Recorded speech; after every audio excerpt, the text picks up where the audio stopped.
Today's youth need teachers, volunteers, and most of all, well, they need you. I'm Doug Edwards, and I'm going to be talking with real youth mentors and students to give you the knowledge you need to be the best youth worker possible. This is Youth Worker on Fire.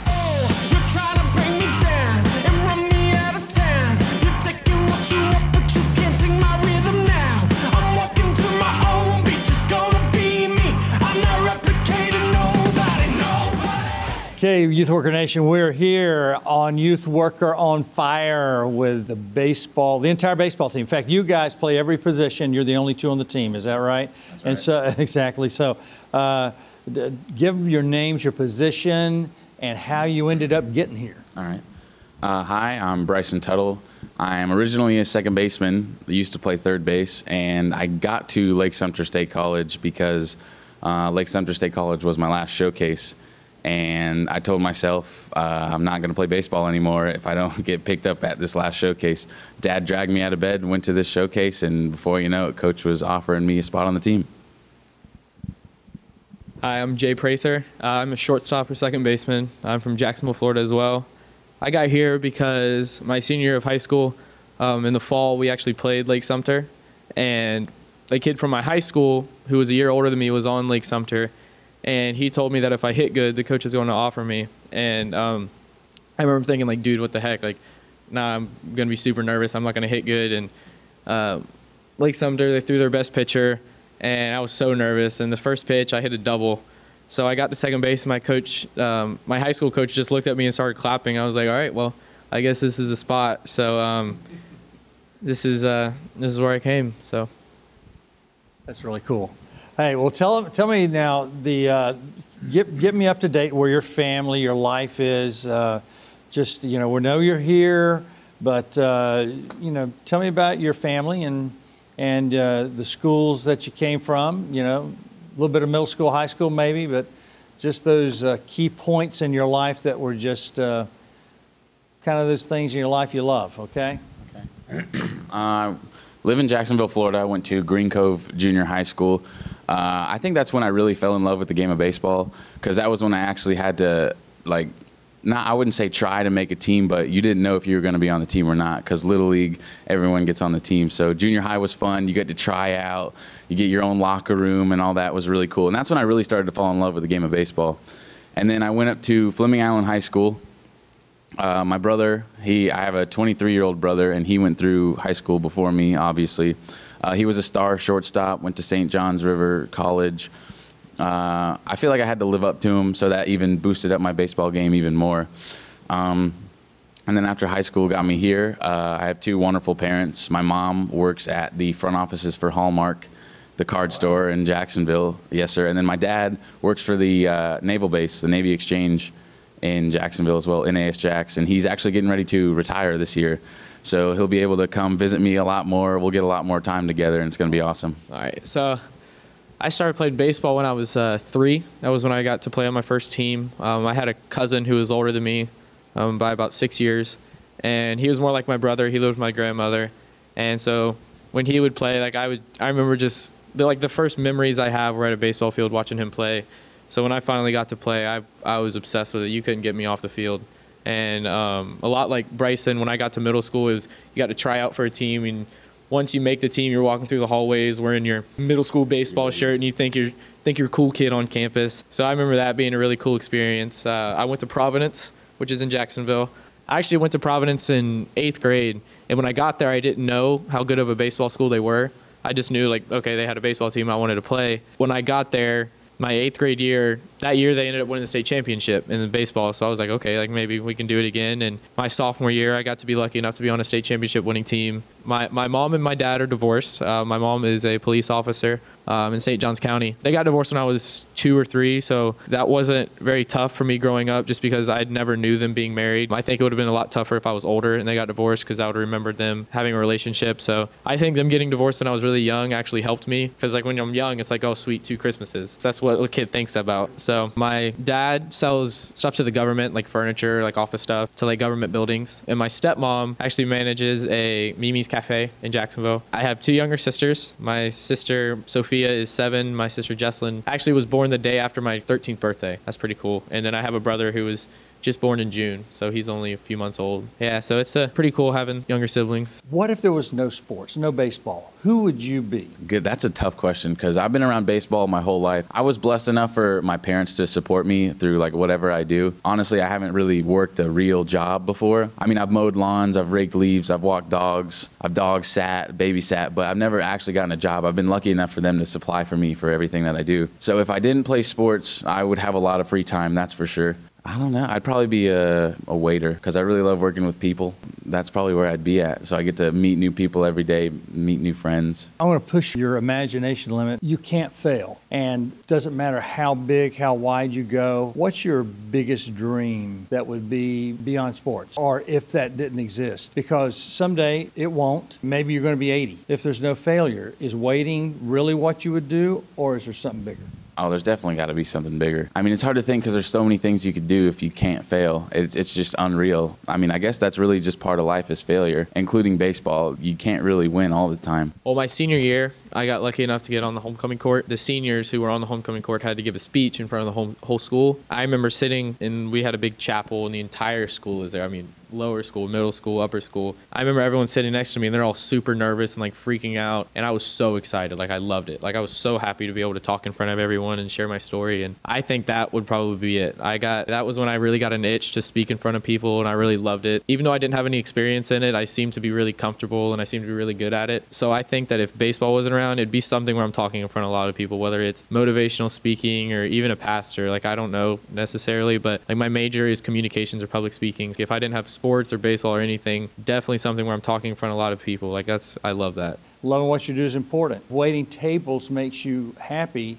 That's a great career. And I'm serious about that. If you're not content with life, it doesn't matter what you do. You know, in both of your positions, both of you got great communication skills, I think. We need speakers that have been somewhere, done something, and you guys have already done more. You know, I've talked about that small percentage. Your college baseball, doesn't matter how many colleges there are, people relate more with your worst moment than they do with your best moment. The worst moment in my life, my dad had a really good friend who had a son, and my older brother was his son, so they were really good friends through high school. And this guy was almost like my uncle. His son was like almost like another big brother to me. He was an alcoholic. He would always come around the house. We would feed him dinner because he was struggling most of the time. He ended up getting out of alcohol, getting on a different type of medication. He would come watch me play baseball. It was awesome seeing him be able to come watch me. I could look out and see him there sober and happy. I had one tournament when I was 13 years old, and he was working on the grounds crew. Said, "Yeah, I'll stay and watch your game." I said, "Great. Hopefully I can hit a double for you." Step up to bat, first at bat, hit a double. And then that night, we woke up the next morning, and we got a call that he overdosed on his medication and he passed. It was just awesome to have him there for his last at-bat to see was one of my doubles. My toughest moment was probably my 7th grade year. Not probably, it definitely was. We had a kid come to school. His name was Jordan Fletcher. He came my 6th grade year. I was the shortest kid in class, and in 6th grade he was 5'10", so he was the tallest kid in class. And so we immediately had a bond. Like, he was the tallest kid, I was the shortest kid. And I mean, I remember he would bring his iPod back when they had you scroll it, you know what I'm talking about, the old iPods. And he had one of those, and we would always watch movies on it. We were inseparable. He came back for his 7th grade year. He struggled with really bad depression. May 22nd of my 7th grade year, on the day before that, May 21st, me and him got into a really bad argument in school. I don't even remember what it was about, but I just remember me and him got into an argument. The week before that, he had been talking about how he was going to kill himself, and I didn't believe him, and that he was struggling, and I didn't do anything about it. I was really his only friend. Like, I was really close to him, and we got into that fight, and the next day I wasn't at school. So May 22nd, I wasn't at school, and when I got back on May 23rd, I walked into school, and everyone was crying, and when I asked why, they told me that Jordan had killed himself. 4 years up until my sophomore year of high school, I was blaming myself because I believed that if I would have just been there, if we would have not argued, if I would have just swallowed my pride and apologized, done whatever, maybe he'd still be here. It took me until I got to high school baseball coach. I never even told him about it. He would just talk to me all the time, and I was still really depressed and really upset about it. It took 4 years for me to get out of that, and it took my coach to finally bring it out of me. That was definitely the toughest time of my life. The big deal is we forget that middle schoolers are people too. We go through real problems, and it's a real world. Tell me your best moment in life ever. And this could be baseball. It could be anything. Best moment in life ever. But I think my best moment that I will always remember forever is my very first home run. I remember I was 12 years old, still on the little field, haven't hit a home run yet, probably was the only one on the team who hasn't hit a home run yet. And Nana came in town for that game too.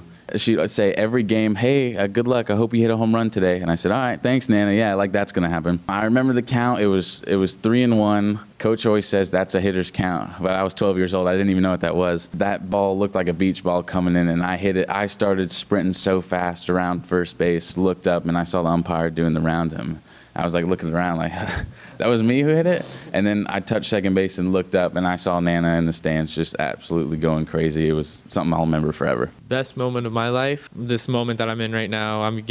I was lucky enough to play really well last season. I got to play in the All-Star game, and I got a couple hits in it. Colleges are talking to me and calling me, and I'm getting offers, and I'm not the biggest guy. I'm only about 5'7". I got to where I am today not because of measurables. Baseball is a game of, he's 6'2", 200 pounds, so we're going to offer him just because of his looks. I like the fact that nobody can tell me that I got where I am based on measurables. People have to look at me and say, okay, he got where he is because maybe he's actually good. I'm very grateful right now, and it's a very humbling experience right now, and I just feel really blessed to be able to go through this, especially with these teammates. I love this team. This is a fun team to be on, and so to be able to go through it with these guys is definitely a good experience and definitely a fun thing to do. You've already made the choice. The choice is I'm going to be at baseball practice, right? Or I'm going to be at weightlifting. I mean, this is 8 o'clock in the morning, and you guys have already had an hour of weightlifting at 6 a.m. What do you do on the weekends? Honestly, I look forward to the weekends every single week. Baseball and school balancing is pretty tough.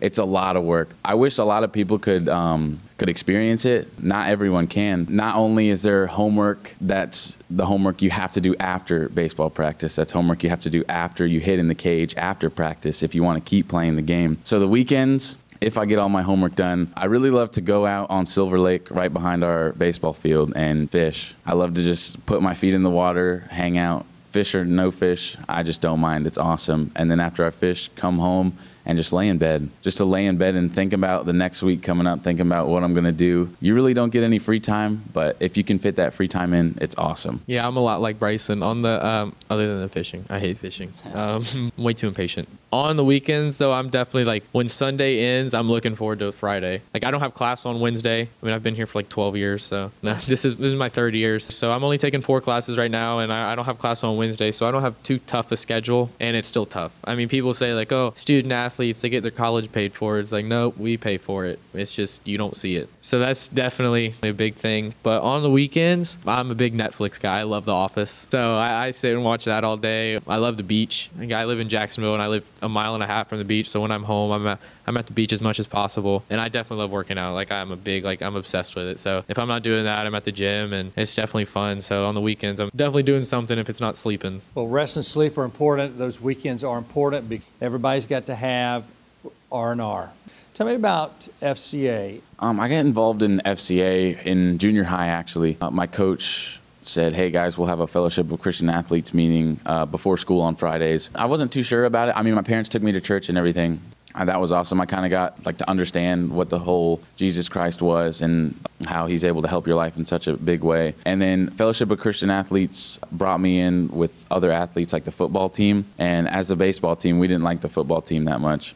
Everyone could come in and talk about the same thing. You wouldn't really look at anyone any differently because we all had the same belief. It was Friday morning.